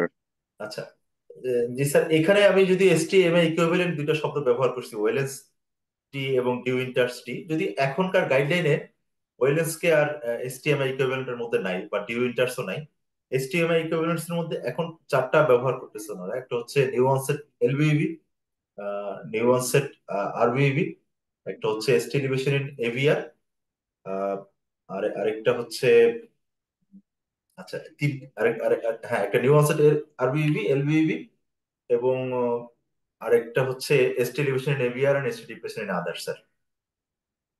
So ওয়েলেন্সটা হচ্ছে biphasic T or deep symmetrically T wave, এটা নিয়ে আমরা আজকে খুব আলোচনা করবো না, এটা আমরা নন এসটিএমআই মধ্যে আলোচনা করেছি। আমরা ডিউ ইন্টার্সটা নিয়ে একটু আলোচনা করব। ডিউ ইন্টার্সের এইখানটায় একটা ইম্পর্টেন্ট, সেটা হচ্ছে যে আপস্লোপিং একটু এসটি ডিপ্রেশন থাকে এই যে পয়েন্টে, ঠিক, এবং টিটা হাইপার একিউট টির মতো থাকে। ডিউ ইন্টার্সও বেসিক্যালি হাইপার একিউট টির মতোই খুব অল্প সময় পারসিস্ট করে। সো ডিউ ইন্টার্সও এলইডি অবস্ট্রাকশনই ইন্ডিকেট করে, এটাও ভেরি ক্লিনিক্যালি ইম্পর্টেন্ট, বাট এটা পারসিস্ট করে না। এটা আইদার এসটিএমআই অর ওয়েলেন্স এই দুই জায়গায় কনভার্ট হয়ে যায়। এই যে একটু একটু একটু একটু স্লোপ দেখতে পাচ্ছি আমরা, এই যে পয়েন্টের পরে, এটাই হচ্ছে ডি উইন্টার্স এর ক্যারেক্টারিস্টিক্স। এবং এবং আরো একটা হাই টলটা টল। এখানে এসটি এলিভেশন আদার দেন এসটিএমআই, আমরা এটা খুব পপুলার আমরা জানি, বিশেষ করে V2 V3 V4 এ নর্মাল মানুষেরই, যেটা আমরা যেটাকে বলি আর্লি রিপোলারাইজেশন, বা নর্মাল মানুষেরই থাকতে পারে। আমাদের চৌধুরী মেশকাত আহমেদ স্যার সবসময় বলেন যে যখন থ্রোম্বোলাইসিস শুরু হয়ে যায় আর কি, থ্রোম্বোলাইসিস আসে, তখন সবচেয়ে বেশি আর্লি রিপোলারাইজেশনের পেশেন্ট দেখা যায় মাস্কুলোস্কেলেটাল চেস্ট পেইন নিয়ে আসছে, ইসিজিতে এসটি এলিভেশন মনে হচ্ছে, আসলে আর্লি রিপোলারাইজেশন ছিল, তারা থ্রোম্বোলাইটিক্স পেয়ে গেছে আসলে। So so early repolarisation is very important. এক সময় এটাকে বিনাইল আর্লি রিপোলারাইজেশন বলতো, কিন্তু এখন দেখা যাচ্ছে যে এটার সাথে অ্যারিথমিয়ার চান্স থাকে এবং সাডেন কার্ডিয়াক ডেথ রিলেটেড থাকে, এজন্য বিনাইল আর্লি রিপোলারাইজেশন শব্দটা তারা বাদ দিল। এবং বিশেষ করে pericarditis is a very popular differentials of STEMI, Brugada ECG. আমরা একটু দেখি এই যে transition zone, particularly V2 V3 তে দেখা যায় যে মনে হচ্ছে যে একটু আসলে যে পয়েন্ট উঠে আছে, বাট আমরা যদি একটু সার্টল ওয়েতে খেয়াল করি, এখানে একটু এই টি এর এই সেগমেন্টটা এবং এসটি সেগমেন্টটা একটু কনকেভ, এবং এটা এভাবে যে পয়েন্ট আমাদের যে যে ডিসক্রিপশন আছে যে 40-এর নিচে হলে আড়াই ঘরের উপরে 2.5 তার উপরে হতে হবে, এখানটা কিন্তু ওই ক্রাইটেরিয়াটা আসলে মিলছে না। আর্লি রিপোলেশনটা very important. Early repolarization particularly V2 V3 তে এবং 2-3 AVF হয়, এবং এটার সাথে রেসিপ্রোকাল অ্যাসিড ডিপ্রেশন থাকে না, যে আমরা অনেক সময় 2-3 AVF এ ইনফিউরিয়ার এমাইটা আমরা রেসিপ্রোকাল দিয়ে আমরা পার্টিকুলারলি লোকালাইজ করি, এবং একটা একটা ফিশুক অ্যাপিয়ারেন্স থাকে, আমরা দেখতে পাচ্ছি এই যে এখানে যে ল্যাটারাল লিড গুলোতে, এই যে এটা হচ্ছে ফিশুক অ্যাপিয়ারেন্স আমাদের, যে এটা ফিশুক অ্যাপিয়ারেন্স, যে পয়েন্ট নচিং বলে এটাকে। এখানে আরওয়েভের হাইটটা কিন্তু অনেক বেশি, আরওয়েভের তুলনায় টিওয়েভটা অত অত অত উপরে না, অত টল না, এটা একটা ফিশুক অ্যাপিয়ারেন্স, দিস ইজ ক্লাসিক্যাল। এবং ইন্টারেস্টিংলি এই আর্লি রিপোলারাইজেশনটা যত ব্র্যাডিকার্ডিয়া হয় তত প্রমিনেন্ট হয়। এটা যখন হার্ট রেট যখন বেড়ে যায়, তখন আর হচ্ছে যে আর্লি রিপোলারাইজেশন থাকে না। এই জন্য আমরা যদি পেশেন্টকে বলি একটু ফিস্ট করেন, একটু পা নাড়ান, একটু একটু ট্যাকিকার্ডিয়া ইনডিউস করা যায়, তাহলে কিন্তু অনেক সময় আর্লি রিপোলারাইজেশন চলে যায়। সো এটা খুব ইম্পর্টেন্ট যে আমরা যখন পেশেন্টকে পাবো, আর যেই পেশেন্টের আসলে এসটিএমআই হয়, পেইন থাকে, স্ট্রেস থাকে, তাদের কিন্তু হার্ট রেট, আমরা মোস্ট অফ দ্য ক্ষেত্রে যে ইনফ্লুএমআই না হলে অ্যান্টিএমআই তে টেকিকার্ডিয়া থাকবে না, দিস ইজ আনকমন। আর্লি একটা রিপোলারাইজেশন আমরা দেখতে পাচ্ছি। কোশ্চেন ছিল আমার, Aminul, sir sir please, sir sir regarding early repolarization. Early repolarization pattern of ECG actually 100% not benign. It এটাই বলতেছিলাম sir. create the malignant arrhythmia even during procedure, anesthetic agent, operative procedure. So pre-operative evaluation, young adolescent patient early repolarization, invariably we have to encounter such type of ECG and patient. So what's our opinion regarding the operative risk in this patient? How can we explain, but how can we advise you and also our mentor Wadud Chowdhury sir, Atar Ali sir, সবার জন্যই sir এটা আমি একটু জানতে চাচ্ছি, বা এটা জানলে মনে হয় ভালো হবে। স্যার এই ধরনের ইস্যু কি পাই আমরা? স্যার এটা আপনি যেটা স্পেসিফিক্যালি জিজ্ঞেস করছেন যে প্রি অপারেটিভে আসলে কি কি প্রিকশন নেবে, এটা স্যার আমার জানা নাই, স্যাররা যদি একটু বলতেন। Atar Ali sir. Govindo, can you repeat your question please again? Yes, sir. Our so many patient with having early repolarization required routine operation like cholecystectomy or like any other operation. So in this case, what's our opinion regarding this risk stratification? As because early repolarization is not 100% benign, may precipitate Actually, arrhythmia, Govindo, even in malignant arrhythmia. There are some points, if there is early repolation in multiple leads, multiple side leads, both anterior and inferior, is more worrisome. If the patient has LV dysfunction and early repolation, then it's worrisome. If the patient have any history of syncope, then you should be cautious about this early repolation.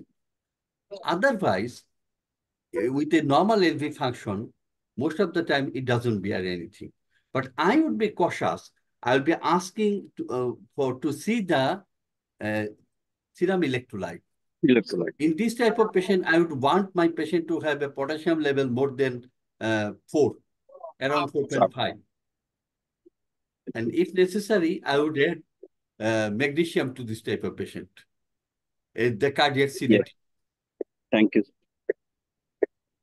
Sir একটা chat বক্সে একটা question আসছে sir, আমি এই কোশ্চেনটা একটু নিচ্ছি sir. এটা ভালো কোশ্চেন যে ওয়েলেন্স টি এর সাথে ডিউইন্টার্স টি এর কিভাবে পার্থক্য করব। তো স্যার, এটা আমি একটু স্যার ড্র করে একটু দেখাচ্ছি স্যার, মানে এই কোশ্চেনের অ্যান্সারটা দিচ্ছি। এটা হচ্ছে পি কিউআরএস আমাদের ওয়েলেন্স টিটা যেরকম বাইফেজিক টি হয় অথবা সিমেট্রিক্যালি টিউব ইম্পার্টেড থাকে, কিন্তু ডিউইন্টার্স এর এটা হচ্ছে এরকম যে ডক্টর হিরো আলমিন এইরকম কনকেভ আরওএফ থাকে। এখানে এই যে এই যে কনকেভ হয়ে এই যে টিটা উঠে গেল এবং tall T, this is de Winter's T, de Winter's, this is Wellens. So I think doctor Hero Alamin ওনার অ্যান্সারটা বুঝতে পারছেন যে ডিউইন্টার্স এর টিটা আপরাইট থাকে, কিন্তু ওয়েলেন্স এর টিটা আইদার বাইফেজিক অর ইনভার্টেড থাকে। স্যার আর্লি রিপ্রোডাকশনের the most important striking thing হচ্ছে এটা রাডি হলে পরে এটা বাড়বে, ট্যাকি হলে পরে এটা ডিসঅ্যাপিয়ার করবে, এটা খুব একটা স্ট্রাইকিং ইম্পর্টেন্ট। পেরিকার্ডাইটিসে আমরা এটা সবাই জানি যে পেরিকার্ডাইটিস হচ্ছে ওয়াইড স্প্রেড এস্ট এলিভেশন হয়, সাধারণত অ্যান্টেরিয়র এবং ইনফেরিয়র এস্ট এলিভেশন ইজ আনকমন। আমরা দেখতে পাচ্ছি যে এখানে B5 B6 এ এস্ট এলিভেশন, 2-3 ABF এস্ট এলিভেশন এবং ওয়াইড স্প্রেড এটা। এবং একটা ইম্পর্টেন্ট স্ট্রাইকিং জিনিস হচ্ছে যে পিআর সেগমেন্ট ডিপ্রেশন হয় পেরিকার্ডাইটিস, পিআর সেগমেন্ট ডিপ্রেশন হয়। সো এবং এভিআর এ যে উল্টো হয়, আবার পিআর সেগমেন্ট এলিভেশন হয়। সো এইটা হচ্ছে পেরিকার্ডাইটিসের একটা ইম্পর্টেন্ট বৈশিষ্ট্য, ক্লিনিক্যাল ক্যারেক্টারিস্টিক্স তো আছেই। আচ্ছা, এটা খুব পপুলার আর কি, হাইপারক্যালেমিয়ার সাথে হাইপার অ্যাকিউট টি ওয়েভের পার্থক্য, অথবা এস্ট এলিভেশনও হয়ে যায়। এটা যদি আমরা এই টি ওয়েভটা একটু খেয়াল করি, এখানে আমরা একটু দেখি, সেটা হচ্ছে যে এই এই এই বেসটা হচ্ছে ন্যারো, পিকটা হচ্ছে টেন্টেড, টিপটা। সো হাইপারক্যালেমিয়াতে যেটা হয় সেটা হচ্ছে যে বেসটা ন্যারো থাকে এবং এবং টিপ অফ দ্য টিউব যেটা এটা থাকে এটা টেন্টেড এবং শার্প। এটাই হচ্ছে হাইপারক্যালেমিয়ার সাথে আমাদের এর পার্থক্য, ইস্কেমিয়ার যে যে হাইপার অ্যাকিউট টিউবের সাথে পার্থক্য। এছাড়া তো ক্লিনিক্যাল কন্টেক্সট আমাদের সব সময় আসেই, ক্লিনিক্যাল কন্টেক্সট আমাদের আসে। অনেক সময় ক্লিনিক্যাল কন্টেক্সট আমরা ঠিক করতে পারি না, পার্টিকুলারলি সিকেরিড পেশেন্টদের, তখন হচ্ছে আমাদের সিরিয়াল ইসিজি করলে পরে, সিরিয়াল ইসিজি করলে হাইপার অ্যাকিউট টিটা এসটিএমআই তে কনভার্ট হয়ে যায়, কিন্তু হাইপার ক্যালেমিয়াটা হয় না। এবং ওয়াইড স্প্রেড টিউব আমরা দেখতে পাচ্ছি সব টেরিটরিতে, একদম 1 থেকে শুরু করে অলমোস্ট সবগুলো টেরিটরিতে এই টিউবটা এখানে হচ্ছে tall. So so tall, tented, narrow base, এটা হচ্ছে হাইপার ক্যালেমিয়া, এবং ওয়াইড বেসড এবং একটা পার্টিকুলার অ্যানাটমি ফলো করে কন্টিজিউয়াসলি, সেটা হচ্ছে আমাদের এমআই। ব্রুগার আইসিজি আমরা দেখতে পাচ্ছি যে এই যে কোপ এস্ট এলিভেশন পার্টিকুলারলি B1 B2 তে হয়, একটা আরবিবি প্যাটার্ন থাকে, এটা হচ্ছে ব্রুগার আইসিজি আমাদের। এটা এস্ট এলিভেশন একটা ডিফারেন্সিয়াল। এবং ব্রুগারের কয়েকটা প্যাটার্ন আছে আসলে, type 1, type 2, type 3।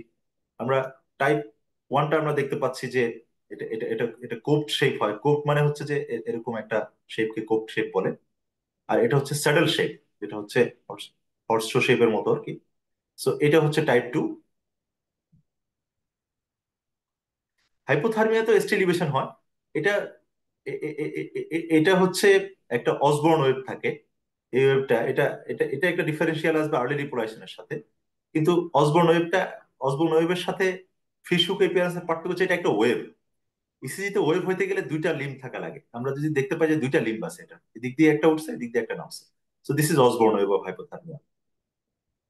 Aneurysm is actually a sequelae of MI particularly আমরা জানি। এবং যদি দেখা যাচ্ছে এসটি এলিভেশন নেমে যাওয়ার কথা উইদিন কাপল অফ ডেজ, যদি না নামে, যদি এসটি এলিভেশন পারসিস্ট করে, আমরা আমরা ধরে নিই যে possibly this patients develop aneurysm. Pacemaker, বিশেষ করে এনআইসিভিতে যখন কাজ করতাম তখন এটা হইতো। বিশেষ পেসমেকার মানে যখন টেম্পোরারি পেসমেকার করা হতো, যিনি গোলাম আছে, ও হচ্ছে যে যখনই লাগাইতো তখন দেখলে মনে হতো যে এসটি এলিভেশন হয়ে গেছে।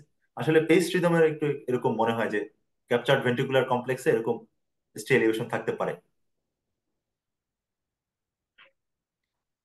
প্রিজ মেটাল এনজাইনা আমরা এখানে দেখতে পাচ্ছি যে প্রিজ মেটাল এনজাইনা আসলে is a type of ST elevation যেটা পারসিস্ট করে মিনিটস, যেটা মায়োকার্ডিয়াল স্পাজম হয় এবং নাইট্রেট দিলে পরে অথবা কোনো কারণে যেটা আবার রিভার্ট করে। এবং তাকেটসাবু সাথে এসটিএমআই ডিফারেন্সিয়েট করার আসলে কোনো ওয়ে নাই other than angiogram, so far I no.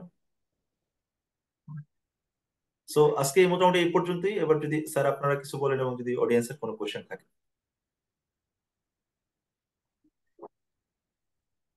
Thank you, Dr. Alamin, for your nice and elaborative presentation. আচ্ছা তুষার, I'd like to request Professor Hasan to Look start. at the audience. The number was increasing. It's up to 50. Right, Yes, actually it was 50 plus. আচ্ছা তুষার, sir. আচ্ছা আমাদের একজন participant doctor রবি, উনি লেকচারের মাঝখানে জানতে চাইছিলেন ভেরি ইম্পর্টেন্ট পার্টিনের কোশ্চেন, এবং Alamin for your excellent lecture. Doctor Rabi জানতে চাইছিলেন যে আরবি ইনফেকশনের সময় আপনি ফ্লুইড নিয়ে কথা বলছিলেন এবং ভেরি ইম্পর্টেন্ট ইস্যু। তো উনি জানতে চাচ্ছিলেন যে how much fluid is needed, আপনি বলছেন অবশ্য, তারপরে তার কোশ্চেনটা খুবই, সে দুইবার রিপিট করছে। আমার মনে হয় আর একটু বলতে পারেন আলামিন। স্যার এটা কোনো বইতেই স্যার এক্স্যাক্টলি যে কতটুকু ফ্লুইড দেওয়া যাবে এটা আসলে আমি জানার মতে নাই। তবে উই আমরা ক্যান ইউজ আমার আপ টু আমার 2 মনে হয় লিটারস অর আলামিন, 3 লিটারস। আমার মনে হয় যে ওর কোশ্চেনটা আমরা একটু করি, যেমন ধরেন যে ও যেভাবে জানতে চাইছে, যেমন আমরা ইউজুয়ালি কি ফ্লুইড দেই, নর্মাল স্যালাইন। Normal saline. আচ্ছা, কত আমরা কি এটা বোলাস দেই নাকি স্লোলি দেই? এটা বোলাস দিই স্যার। অনেক সময় আমরা যদি জেভিপি খুব কম থাকে তাহলে 250 মিলিমিটার 300 মিলিমিটার বোলাস দেই, নাহলে 40 থেকে 50 ml/আওয়ার এইভাবে দিতে থাকি। স্যার তারপরে ফ্লুইড ওভারলোড হলে বোঝা যায় কি করে? আপনি যেটা বললেন যে ফ্লুইড ওভারলোডও কিন্তু অনেক সময় ভেরি খারাপ। ফ্লুইড ওভারলোড হলে বোঝা যায় কি করে? আর কারণ এটা খুব ইম্পর্টেন্ট যে আরভি ইনফেকশনে ফ্লুইড বেশি হলেও কিন্তু মুশকিল, তখন আবার আরভি ফেলিওরের ফিচার চলে আসে। এটা এলবি আপনি ফেলের পিছে চলে বলছিলেন আসে। যে আমরা জেভিপি থেকে জেভিপি থেকে আমরা, কারণ এখানে বেজাল ক্রেবস থেকে বোঝাবেন, এখানে আমরা জেভিপি থেকে এটা করতে পারি। তো আমার মনে হয় যে ডক্টর রবি, আপনি বোধহয় এটাই জানতে চাচ্ছিলেন। আর কোনো কিছু আছে আপনার মানে জিজ্ঞেস করার মতো, এই যে আরভি ইনফেকশনে ফ্লুইডের পরিমাণ?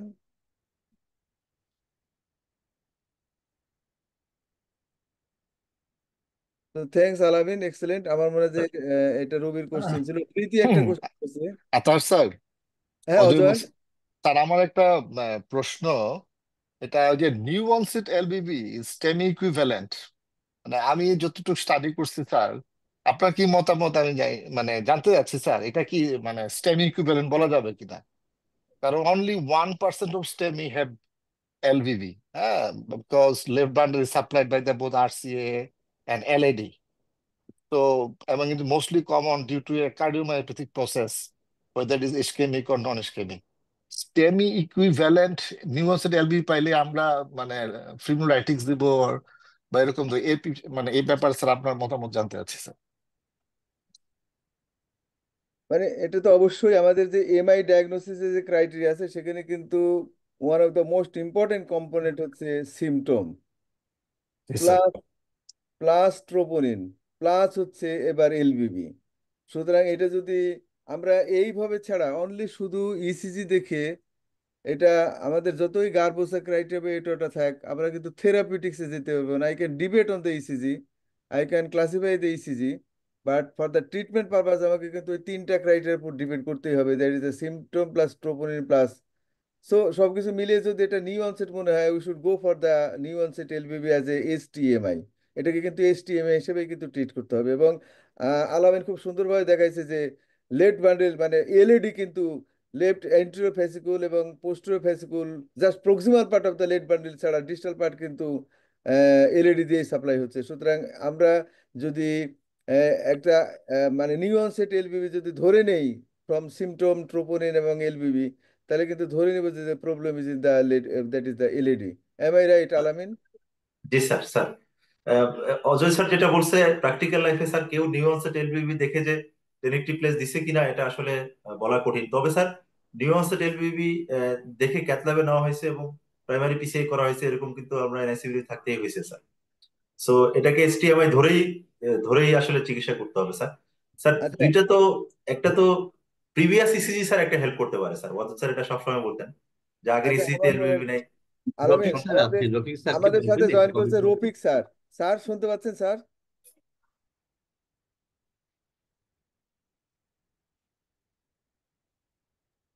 হ্যাঁ, কে রফিক আছেন sir? Rafiq sir? Sir sir তো ইংল্যান্ড থেকে বোধহয় জয়েন করেছেন, বাট হ্যাঁ হ্যাঁ। In a state to speak. আচ্ছা আচ্ছা, তবে আমার মনে হয় যে ওয়াদুদ ভাইয়ের কাছ থেকে আমরা শুনতে পারি অজয়ের কোশ্চেনটা। অজয়ের very important question. Ajay, Wadud ভাই। হ্যাঁ, কোনটা কোশ্চেনটা? স্যার কোশ্চেনটা ছিল যে নিউ অনসেট এলবিবি বলতে স্যার বলতে চাচ্ছি, is it actually ST equivalent কিনা আর কি, এবং এটার Not always. I will tell you a story. A director of an institute, a medical institute, was supposed to go to perform Hajj. The flight was in the evening. In the morning, he had a little bit of chest discomfort. Go to a hospital, emergency, and they found out he has LBPP. They called me because they knew that I am the primary physician of that patient. I said that I had done the NGO. He has normal left side, only a non-critical lesion in the RCA. So do a tropi, do the echo, and find out whether it is actually related to ischemia, because the patient do not have real chest pain, typical chest pain, or it is just conduction system defect. And we found out that he has only conduction system defect, because that LBBP later reverted to narrow complex again. But he has to miss the flight and he couldn't go to perform Hajj on that year. He has to go the next year. And sometimes we find during NGO, the patient is showing a little bit of dancing morphology. Sometimes LBB coming and going, coming and going. The patient have normal coronaries. That you can find. So LBBP, even new onset, doesn't mean that patient has acute MI, unless the clinical context suggests chest pain along with new onset LBBP, and perhaps you have got a positive troponin. This is actual MI. Ajay, G sir. আচ্ছা জি অজয়ের So sir. কথা। I think no, হ্যাঁ actually, জি sir, মানে আমি ওয়াদুদ স্যারের সাথে মানে খুবই একমত, এবং এটা দেখা যাচ্ছে যে মোস্টলি কার্ডিওমায়োপ্যাথি কেসগুলোতে ইভলিউশনারি দেখা যাচ্ছে যে স্যার নিউ অনসেট এলবিবি চলে আসতেছে, but they have no symptom of ischaemia. এই জন্য আমরা সবসময় নতুন এলবিবি পাইলেই, পেশেন্ট হয়তো নন স্পেসিফিক চেস্ট ডিসকমফোর্ট নিয়ে আসছে, স্যার যেটা বললো যে পেশেন্ট হয়তো ডিজি নিয়ে আসছে, একটা ইসিজি করো, ঠিক আছে, দেখা যাচ্ছে যে এলবিবি, পেশেন্টকে আপনি ক্যাথ ল্যাবে নিয়ে চলে যাব, মানে বিষয়টা অনেকটা এরকম না, একটু কশাস হতে হবে। তবে আরেকটা জিনিস বেশি সাসপেক্ট করলে, আমি যদি একটা বেড সাইড ইকো করি, যে পেশেন্টের এলবিবি ডিউ টু এমআই, তার অবশ্যই সেপ্টাম অ্যান্টেরিওর একদম একাইনেটিক থাকবে এবং পেশেন্ট অনেক সিমটোমেটিক থাকবে, because unless it is extensive MI, LBB will not appear because lead bundle is supplied by both LAD and RCA. তার এই lead bundle is supplied by both LAD and RCA। Sir এই ব্যাপারে sir আপনার মানে কি, মানে শুধু কি LAD ই জি হয় না স্যার, তো? আমি তো এটা তো শুধু এলইডি হওয়ার কথা স্যার। না না, RCA সাপ্লাই করে, RCA and LAD। Yeah, yes. Ajay sir has told exactly the right thing. Being a LAD in a set of acute MI is very difficult per se, because both LAD and RCA should be involved. Yes, among only 1% of STEMI patient has a STEMI LBB, neonatal LBB. Okay, but we are sometimes confused. That's why there's this question. Okay, thank you. Sir, it is almost 11 p.m. and we are at the fag end of our presentation. So I'd like to request Athar sir to wrap up the session.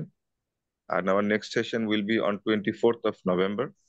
And our presenter will be Dr. Abu Muhammad Shafiq sir. I would like to request Athar sir to wrap up the session. Athar sir. Excellent presentation by Dr. Alamin. Really basic presentation এবং beautiful presentation. We have learned a lot. আমি particularly আমি নিজেও আজকে অনেকগুলো খুব tips এবং tricks শিখলাম এই আলামিনের প্রেজেন্টেশন থেকে। Very beautiful presentation. আমাদের আজকে গুড নাম্বার অফ পার্টিসিপেন্ট ছিল। আর বিশেষ করে আজকের প্রেজেন্টেশনটা আরো খুব গ্লোরিয়াস হয়েছে বিকজ আমাদের গোবিন্দ অজয় খুব নাইসলি পার্টিসিপেট করছে। আমরা সবসময় এই পার্টিসিপেশনটা এক্সপেক্ট করি এবং আমাদের স্বদেশও ছিল আমাদের সাথে, ওয়েলকাম স্বদেশ। এবং আমাদের রফিক স্যারও আছেন। স্যার শুনতে পাচ্ছেন স্যার? যে স্যারও জয়েন করছেন লন্ডন থেকে আর কি। তো আলামিন, স্যার প্রেজেন্টেশনে আর এক পার্ট আছে নাকি? স্যার এসটিএমআই শেষ স্যার, নন এসটিএমআই পার্ট আমরা আগে করে ফেলছিলাম স্যার। এসটিএমআই পার্ট স্যার আজকে শেষ হয়েছে স্যার। আচ্ছা, তাহলে ওই যে করোনারি সিনড্রোম নিয়ে, আচ্ছা তাহলে আমরা আলামিনের কাছ থেকে নেক্সটে আরো তার আলামিনের প্রেজেন্টেশনগুলো এতই এক্সেলেন্ট, খুব নাইসলি মানে থাকে, যেটা আমার মনে হয় যে খুবই ইউজফুল হচ্ছে আমাদের এই প্রোগ্রামের বেসিক যে উদ্দেশ্য সেটার সাথে খুবই সামঞ্জস্যপূর্ণ আর কি। তো Alamin, again thank you very much for your sir nice thank you sir. Presentation. Thank you sir. আমার মনে হয় যে আমরা কনক্লুড করতে পারি। Thanks everybody for participation. জি thank sir. You. Thank you, sir. Thank you Thank you, Gobinda. Alamin, for your excellent deliberation. স্যার, before wrap up আমি একটা কথা বলতে চাচ্ছি স্যার। লেফট বান্ডল অবশ্যই ব্রাঞ্চ স্যার। ব্লক পেশেন্টের কিছু কিছু পেশেন্টের এলবি ডিসফাংশন থাকে মডারেট টু সিভিয়ার, কিছু কিছু পেশেন্টের এলবি সিস্টোলি ফাংশন প্রিজার্ভ থাকে, only jerky movement of interventricular septum. Even coronary angiogram ও কিছু কিছু পেশেন্টের left bundle branch complete left bundle branch পেশেন্টের করোনারি এনজিওগ্রাম নর্মাল থাকে। এটা কিছু স্যার একটু দেওয়া যায় শর্ট টাইমের মধ্যে কিছু? আচ্ছা, আমি এই নিয়ে একটুখানি কথা বলি। আমাদের একটা টার্ম আছে না যে টেকি কার্ডিওমায়োপ্যাথি। জি স্যার। টেকি কার্ডিওমায়োপ্যাথির কিন্তু তিনটা মেকানিজম। একটা হচ্ছে faster heart rate, that is more than 100 persisting for 10% of the time. আর একটা হচ্ছে irregular heartbeat, particularly atrial fibrillation. এটা irrespective of the faster rate or the normal rate, but irregularity is one of the mechanisms of the LV dysfunction. And another is the LVB induced heart failure. Heart যেমনটা ফেলোর, জি হচ্ছে sir. যেমনটা হচ্ছে congenital LVB, acquired LVB, pacemaker induced LVB. So G sir. LVB is one of the mechanism for the heart failure for that by the dysynchrony. But এইটা কিন্তু homogeneous না যে একই মেকানিজমে সবার কিন্তু একই হবে। It depends of the multiple factor, যে কার কখন হবে আর কি। তো জি সেজন্য স্যার। সময় যে হবে তা না, but definitely produces some kinds of the discrimination এবং over the periods of time patient may have some kinds of the LV dysfunction. কিন্তু সবারই হবে না Gobinda. Thank you very much for So your depends on the underlying cause, sir. Right Thank you, right. sir. Thank Thank you you, sir sir. Thank you very much. LBP নিয়ে একটা session হতে পারে sir. হ্যাঁ, এটা হতে পারে যে আমাদের এই particularly LVB induced cardiomyopathy, there are tach induced lot of cardiomyopathy. Curiosity, মানে এলবিপি স্যার আমাদের জন্য একটা আসলে বিপদেরই ব্যাপার। স্যার এলবিপি কিছু এলবিবি কনক্লুশনে পৌঁছানো ইনডিউস যায় না না। Cardiomyopathy is associated with LBB মানে জি স্যার। সেটাও হতে পারে, স্যার কার্ডিওমায়োপ্যাথি স্যার পেশেন্টেরও wide complex yes LVV yes pattern হতে পারে, both intraventricular ischaemic conduction delay pattern হতে পারে, হ্যাঁ হ্যাঁ নন আইবিসিডি ইসকেমিক হতে পারে। Cardiomyopathy with degeneration of bundle branch non ischemic cardiomyopathy with degeneration of conductive system may present with LV dysfunction as well as LVB. হ্যাঁ, এটাই mostly আমরা পাই sir আমাদের ইয়েতে দেখা যাচ্ছে যে ক্লিনিক্যাল ইয়েতে। হ্যাঁ, এবং ঠিক। LBB Ajay maybe with just like preserve ejection আমি fraction as well as LB dysfunction. আচ্ছা সেক্ষেত্রে তো আমি গ্লোবাল এলবি ডিসফাংশন হয় স্যার। আচ্ছা আমি কার্ডিওমায়োপ্যাথি উইথ এলবি ডিসফাংশন যদি হয় সেক্ষেত্রে গ্লোবাল হাইপোকাইনেসিয়া হবে। আর যদি yes. LBBB per se may produce only the left bundle septum and anterior wall jerky movement. আচ্ছা, আমার মাঝে আমাদের অজয় জি এটি স্যার। করছে। আমরা অজয়কে রিকোয়েস্ট করবো, অজয় তুমি সময় নিয়ে একটা প্রেজেন্টেশন তৈরি করতে পারো। অজয়ের হচ্ছে যে এটাই স্যার, অজয় কিন্তু এর আগে করে নাই স্যার একটাও। হ্যাঁ হ্যাঁ, না না রিয়েলি অজয়ের অনেক রুগী আমাদের কাছে আসে, যে কারণে আমি অজয়কে রিকোয়েস্ট করবো যে অজয় তুমি যদি পরবর্তীতে প্রেজেন্টেশন দেওয়া খুব ভালো হয়। ওয়াদুদ ভাই, খুব নাইস কমেন্ট আসছে। আমার মনে হচ্ছে ফাইনালি কথা বলে শেষ করে দেন ওয়াদুদ ভাই। না, আজকে আলামিন যেটা করেছে এটা কিন্তু খুব সুন্দর প্রেজেন্টেশন হয়েছে, এবং ওই যে অ্যানাটমির সাথে হ্যাঁ হ্যাঁ হ্যাঁ ফাংশনালিটি মিলিয়ে করার যে একটা ইম্পর্টেন্স, যে কেন কোথায় কি হচ্ছে এবং আমি কোথায় কি খুঁজবো, এই দুটোর উত্তর কিন্তু সে দেওয়ার চেষ্টা করেছে। That was very good, Alamin, very well done. Thank you. ও 5 স্টার প্রেজেন্টেশন করছে। Right, true. Thank you. আমাদের কার্ডিওলজিস্ট হওয়ার খুদা পিছনে হাফেজ। তো অত স্যার, আমরা তো ঢাকা মেডিকেলের 5th ইয়ার এবং ইন্টার্ন স্যার, আমাদের কার্ডিওলজিস্ট হওয়ার পিছনে মনে হয় is one of the important person আসলে, যাকে দেখে আমরা কার্ডিওলজিতে আসা আসলে। থ্যাংক ইউ এভরিবডি এন্ড ঠিক গুড নাইট। আছে, ঠিক আছে, গুড নাইট, থ্যাংক ইউ। গতদিনে আমি শুধু প্রেজেন্ট ছিল, খালি শুনছি, কিন্তু কথা বলার অবস্থায় ছিলাম না, এই জন্য কথা বলি নাই। ঠিক আমার আছে, প্রতি এখন জাস্ট অত্যাচার চলতেছে না ওরকম ঠিক আছে, কাজের থ্যাংক ইউ। চাপে। হ্যাঁ অজয়, যোগাযোগ করবো, থ্যাংক ইউ। জি স্যার, ওকে খুদা হাফেজ sir. ECG everybody, in good night. Cardiomyopathy দেওয়া যায় একটা, নাবিলা হ্যাঁ। Kamrul, thank you. ECG in different cardiomyopathy, এটা নন ইসকেমিক আর কি, নন ইসকেমিক কার্ডিওমায়োপ্যাথি। ঠিক আছে অজয়, থ্যাংক ইউ। এটা Thank you, next sir. Sir. Okay, thank you sir. Okay.